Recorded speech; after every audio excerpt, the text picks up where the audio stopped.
Hello, so today we are talking C-stands. Are all C-stands created equal? I guess today we're going to find out.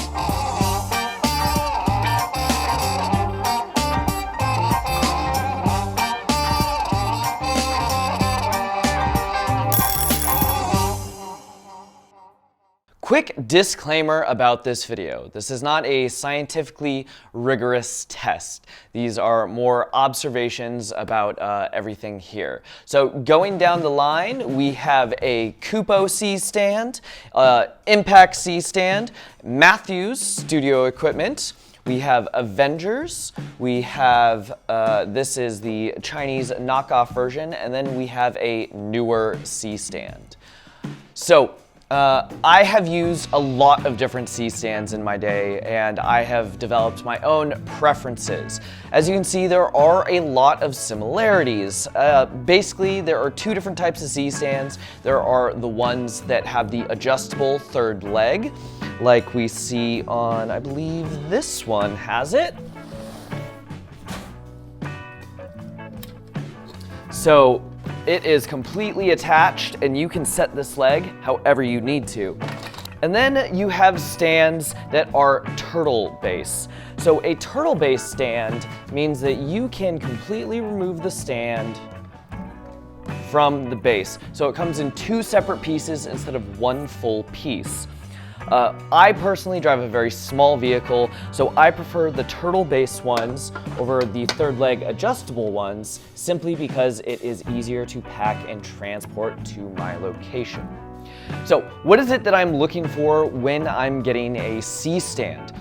I'm generally looking for the sturdiness of it. Of course, we have the weights of them, and of course, I'm looking for kind of how much wobble, how much do I trust my equipment on these stands.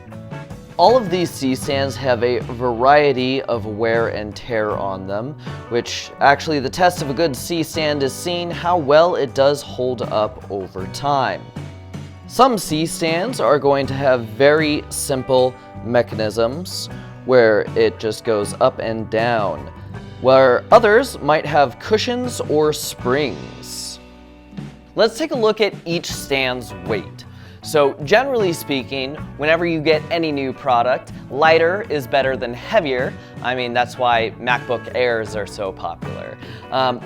But one thing that when you were looking for a C-stand versus a travel stand, yes, can you travel to C-stand? Absolutely, and many productions do.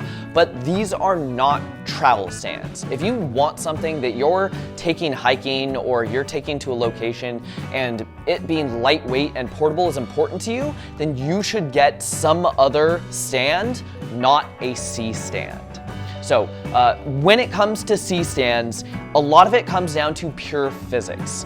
I personally believe that heavier is better when it comes to C-stands because that weight is going to be pushing down and keeping that center of gravity low so that when you're putting a big piece of studio equipment out on a boom arm, it is not going to topple your super lightweight piece of gear. You want to keep the center of gravity down right near the base. It helps by having a very heavy stand and with a very light boom, of course strong but light, but it also helps by having a lot of sandbags. So safety first. But let's take a look at the weight of all 6 of these stands.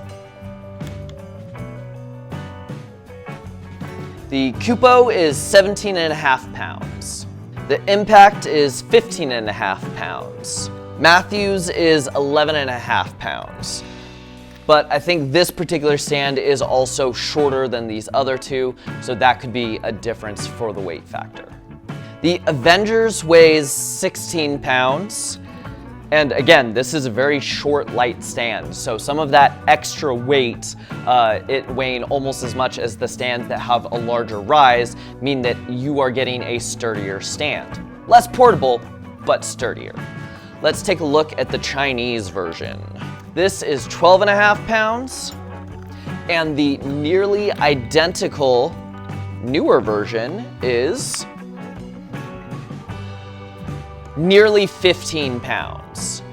So even though these two look completely identical, this one outweighs the Chinese knockoff version, which I think this one being so lightweight is one of the reasons that it is so wobbly. Let's stick a big light with a softbox on each one of these and see how much wobble there is. So working our way down the line, here's the Kupo. It is pretty sturdy. It just has a minimal amount of wobble, but all in all, this one does feel pretty good. I've moved my light over to the impact stand, so let's take a look at this one. The impact stand has maybe the same amount of wobble as the Kupo, maybe just a touch less. You can see kind of in here, I've actually had a lot of problem with impact stands in the past that have had too much wobble for my liking, but this one actually isn't that bad. So let's take a look at the Matthews. The Matthews is pretty solid. I would say a little more wobble than the Impact, a little less than the Kupo. Next up, we have the Avenger. The Avenger has absolutely no give, none. I'm trying really hard and there's pretty much nothing there. Here's your Chinese knockoff one, and just with one finger, I can get the whole thing to wobble. And finally, we have the Newer. Newer has a little bit of wobble. I would say roughly equivalent to the Kupo, far less than the Chinese knockoff version. So let's talk about build quality on these guys. On the Kupo, this is definitely a stand that has taken some abuse, I can tell. It is pretty good. It's holding up. There's just a minimal amount of wobble. I would say that these are all very easy to hold. You have the dead drop version of the stand. There's no kind of compression, but there are nice, thick, strong center beams, and these are very easy to tighten and loosen. So all in all, I think I'd be pretty happy with one of these. All right, taking a look, this one we have here in Impact. So as I mentioned, I generally don't like the brand Impact because I have had very bad experiences with their stuff just being overly cheap. And I kind of lumped them together with like Newer and Cowboy Studio and a lot of these other brands. But taking a look at this one in particular, this feels on par quality-wise with some of the C stands that I use now. Again, it just has the normal dead drop. It's thick, sturdy. It maybe has a little bit more wobble than the Kupo, but all in all, not bad. This one's pretty good. And taking a look at the Matthews, something else that I've seen people say is that they love the chrome version of one stand and the black version of another stand. So again, not scientifically rigorous, but so the Matthews, it does feel solid. It's got a little more wobble to it. And I have worked in a studio that used both Avengers and Matthews, and whenever I was in that studio, I did prefer the Avengers equipment, even though the Matthews equipment was probably made in the 80s. So that tells you that, you know, if you get the right stand, this can last a lifetime. But this one, it does have a little bit more wobble. Again, put sandbags on it, and it's still not that bad. The tension knobs are a little bit harder to do, and that just may be the age of this stand, but I just like the feel on the hand and the shape of the knobs on these versus this one. It feels like you're trying to turn a blunt brick. So it's just another small consideration, but again, if you go with, I think, any of these, you can't go wrong. Let's take a look at the next set. So next up, we have the Avengers. So these are actually the stands that I personally own, and these were recommended to me by Joe McNally. So I have absolutely no qualms recommending them to anyone else. They have very easy tension knobs, and despite how clean the appearance is, this has actually been beat up and taken on a lot of different trips. They do just have the dead stop, so there's nothing special or fancy there, but they have a really excellent build quality, and that's not going anywhere. I've put hundreds of pounds on top of these and very expensive monitors, very high up, so that's, I would say this one probably has the least amount of wobble out of all 6 that I'm looking at right now. looking at the very identical looking newer brand and Chinese knockoff version. So the first thing that you notice is that both of these were designed identically. And in fact, I have seen impact versions of these stands as well. Something about the newer, these have a little bit of the wing tip going on instead of the one that you'll see here, this a little more padded, which is nice for when you're trying to tighten a stand, but it feels weird when you're trying to loosen it. Just personal preference.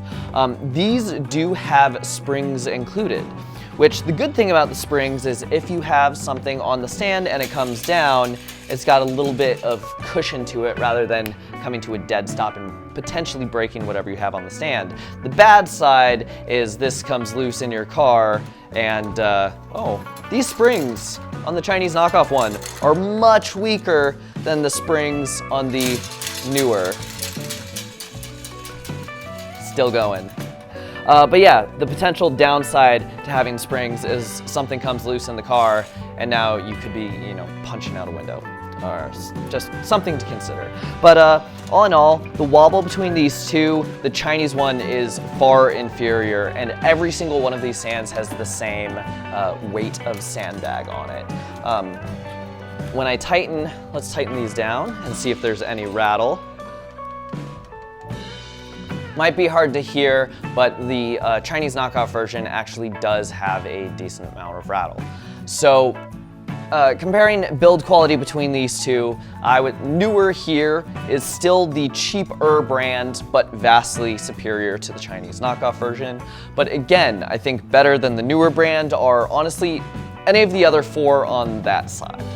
What do you think? Did I miss anything? All in all, I think I'd be happy using pretty much any of these C-stands, except this one. The Chinese one is quite awful. But yeah, all in all, even the ones with like a little bit of wobble, it's not that bad. And remember, safety first, always have sandbags on your C-stands, especially if you're going to use a boom arm. Not only do you want to protect your equipment, you want to protect your models and crew.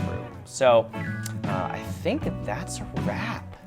That's my video comparing a wide variety of different brand C-stands. Thank you so much, Northwest Camera Co. Rentals, for helping make this video possible. If you are in the Seattle area and you need to rent equipment, there will be a link to them down in the description. If you have any more ideas for things that you'd like to see on the channel, leave a comment and I'll see you in the next video.